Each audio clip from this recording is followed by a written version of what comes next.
Good morning students. हम लोगों का जो चैप्टर चल रहा था व्यतिकरण, उसका आज ये लास्ट डेरिवेशन है कि व्यतिकारी प्रकाश पुंज के मार्ग में यदि स्मॉल टी मोटाई की पारदर्शक प्लेट को रख दिया जाए तो क्या प्रभाव पड़ेगा। प्रभाव का मतलब फ्रिंजिस की स्थिति पर क्या प्रभाव पड़ेगा। देखो बेटा, यहाँ पर यंग ने जब एक्सपेरिमेंट किया तो उसने इस डायग्राम का यूज़ किया। तो यानी S1 S2 दो हमारे कला संबद्ध स्रोत हैं जहाँ से प्रकाश किरणें चलती हैं। तो ये प्रकाश किरण, अगर पहली प्रकाश किरण की बात करें तो S1P, इसके मार्ग में हमने एक टी मोटाई की कांच की प्लेट रख दी। अब कांच की प्लेट जो रखी हुई है, या मान लीजिए कोई सी भी पारदर्शक प्लेट रखी है, तो होता क्या है कि जब ये प्रकाश की किरणें चलती हैं तो S1 से P तक जाने में कितना टाइम लग रहा है, हम सबसे पहले उसकी जानकारी करते हैं, है ना। तो टोटल टाइम अगर निकालेंगे तो T निकालते हैं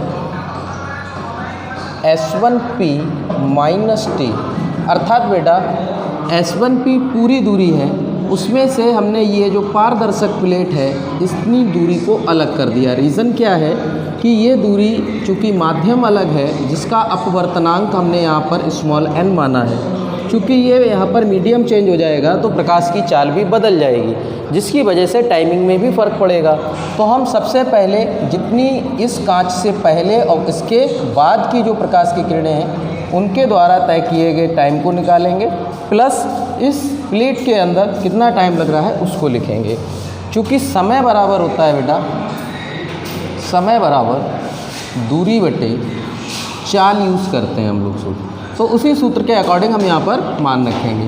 तो पहले दूरी कितनी चल रहा है, S1P माइनस T बटे, चूँकि निर्वात में प्रकाश चाल है तो ये C है, प्लस दूसरी मोटाई जो चलेगा वो T में चलेगा और प्रकाश की चाल हो जाएगी V। ये टोटल टाइम है। हम इसे समीकरण नंबर 1 मान लेते हैं। चूँकि अपवर्तनांक अलग होने की वजह से तो n बराबर हम लिख सकते हैं C/V। तो हम यहाँ से अगर V की वैल्यू निकालें तो ये बेटा C/n हो जाएगा। ये वैल्यू उठा के समीकरण 1 में रख देंगे। V का मान समीकरण 1 में रखने पर जब रख देंगे तो टाइमिंग क्या हो जाएगी, T बराबर S1P minus T upon C plus T upon V की जगह पर वैल्यू रखेंगे तो ये हो जाएगा C/n। या इसे हम चेंज करें तो T बराबर S1P माइनस T बटे C प्लस n ऊपर चला जाएगा तो n into T upon C हो जाएगा। तो यहाँ से T की वैल्यू निकालते हैं तो यहाँ से क्या करेंगे, 1/C जो कॉमन है बाहर कर देंगे। तो S1P minus T plus n ये आ जाएगा हमारे पास S1P minus T plus n into T। हम इन दोनों में से कॉमन निकाल लेते हैं T को। तो T बराबर हमारे पास हो जाएगा 1/C S1P। अगर हम प्लस चिन्ह करके करते हैं तो उसके आधार पर यहाँ पर आ जाएगी वैल्यू। अन्यथा की स्थिति में हम क्या करते हैं, देखो अगर यहाँ पे प्लस के हिसाब से चिन्ह लेते हैं तो हमारे पास हो जाएगा n-1 इंटू T, है बेटा। यहाँ से ये कॉमन ले लिया हमारे पास, अर्थात ये हमारे पास टोटल दूरी हो गई। अब जो समय निकल कर आया है, यानी कि इतनी टाइम में इतनी दूरी को वो ये तय कर रहा है। फिर बात करते हैं कि जो हमारे पास तुल्य लंबाई है,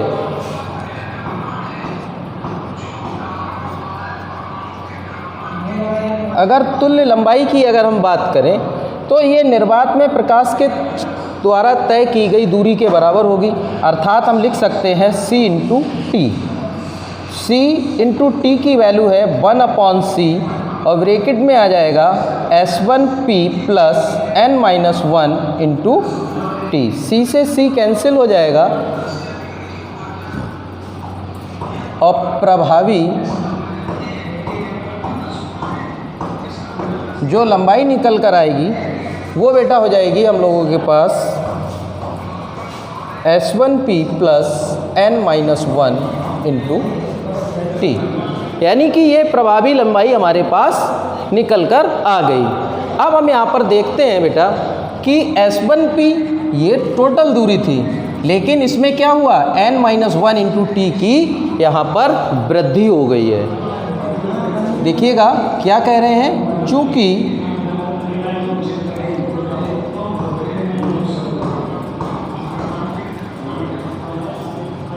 कुल दूरी में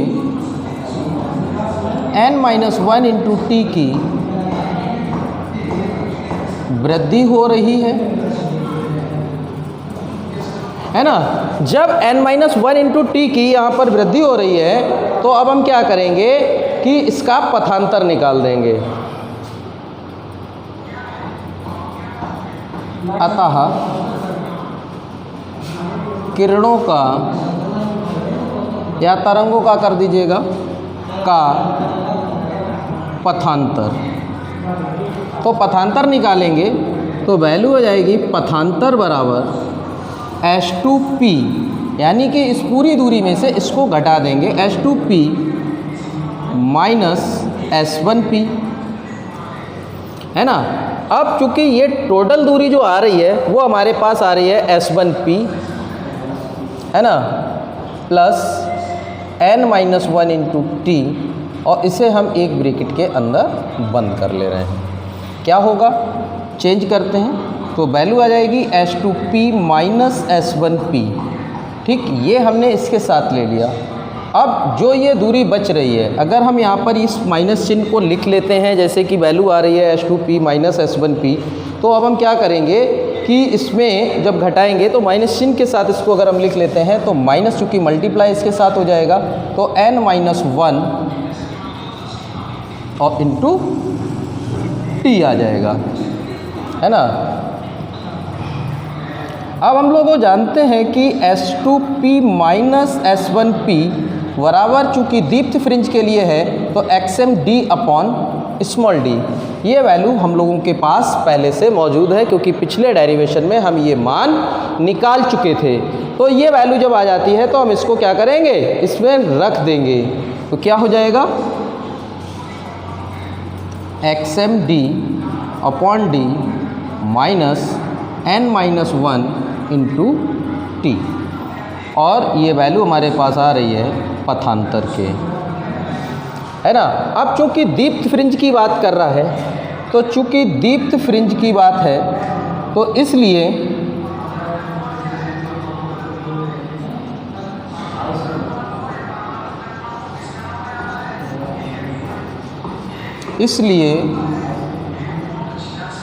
जो पथांतर होगा वो m लैम्डा के बराबर होगा, m लैम्डा के बराबर होगा। तो अब क्या करेंगे, यहाँ पर पथांतर की जगह पर वैल्यू इसकी रख दी जाएगी, तो रखेंगे तो क्या होगा, m लैम्डा बराबर XMD upon small D minus n-1 into T. यहाँ से क्या करने वाले हैं हम लोग, इसमें से XM की वैल्यू निकालनी है, तो ये वैल्यू को इधर ले आते हैं तो क्या होगा XM इंटू डी बराबर, यानी कि XM इंटू डी बटे डी, और ये इसके साथ आ जाएगा तो m lambda plus n-1 into T. यहाँ से XM की वैल्यू निकालो तो ये क्या होगा, XM की वैल्यू निकलेगी तो ये इसके साथ बटे में जाएगा, अर्थात स्मॉल d बटे कैपिटल D की फॉर्म में चला जाएगा। ये राशि पलट जाएगी जाके यहाँ पर, और ये हो जाएगा m lambda plus n-1 into T, यानी XM की वैल्यू जो आ रही है इस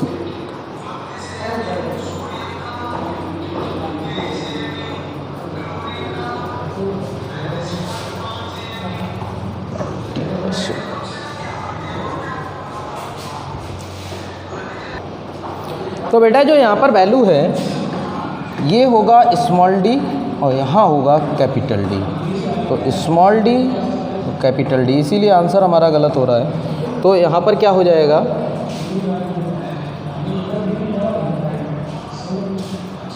अब ये इसको लेकर आएंगे तो स्मॉल d बटे कैपिटल D, ये इधर जाएगी तो राशि पलटेगी और हो जाएगा कैपिटल D बटे स्मॉल डी। एक्सएम की वैल्यू हम लोगों के पास ये आएगी। उसके बाद क्या करेंगे कि अगर यदि टी मोटाई की प्लेट को, टी मोटाई की प्लेट को नगण्य मान लें या अनुपस्थित मान लें, अनुपस्थित मान लें, तो ये हो जाएगा टी बराबर 0। वैल्यू यहाँ पर रखेंगे तो ये इतना हमारा सेक्शन 0 हो जाएगा। तो एक्सएम बराबर डी अपॉन स्मॉल डी और ये हो जाएगा एम लैम्डा। ये हमारे पास जो वैल्यू आ रही है, ये वैल्यू आई है जब प्लेट अनुपस्थित थी और ये वैल्यू आई है जब प्लेट मौजूद थी। तो हम क्या करेंगे, इन दोनों का यहाँ पर प्रभावी अंतर जो देखना है, तो हम इनका जो पथांतर या फ्रिंजेस की जो विस्थापन की बात करें तो इनका टोटल विस्थापन कितना आ रहा है। तो अगर हम विस्थापन निकालें तो क्या हो जाएगा, X M minus X M dash, value put up कर दीजिएगा तो एक्स एम की वैल्यू डी अपॉन डी और ये आ रही है M lambda plus N minus 1 into T minus D upon D और एम लैम्डा।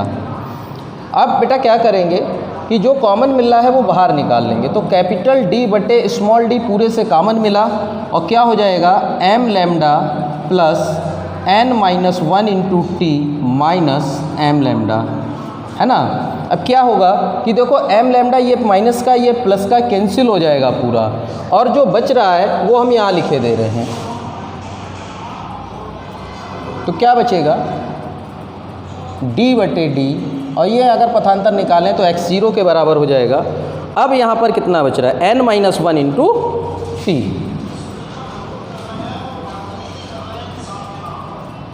तो बेटा ये जो विस्थापन निकल कर आ रहा है, ये इसकी प्रभावी मतलब कि जब इसमें टी मोटाई, इसके मार्ग में, प्रकाश के मार्ग में टी मोटाई की प्लेट रखी और फिर नहीं रखी और दोनों का जब अंतर निकाला तो जो फ्रिंज का विस्थापन आ रहा है वो कैपिटल डी बटे small D into N minus 1 into T, ये हमारा यहाँ पर विस्थापन निकल कर आ रहा है। और ये हमारे इस चैप्टर का लास्ट डेरिवेशन था। कल हम लोग न्यूमेरिकल्स के बारे में बात करेंगे और इस डेरिवेशन से संबंधित अगर आपकी कोई समस्या है तो उसे आप कमेंट बॉक्स में जाके ज़रूर बता सकते हैं। अगर कमेंट बॉक्स में नहीं तो हमारे पर्सनल व्हाट्सएप नंबर पर भी आप लोग कांटेक्ट कर सकते हैं। आज के लिए बस इतना ही, थैंक यू।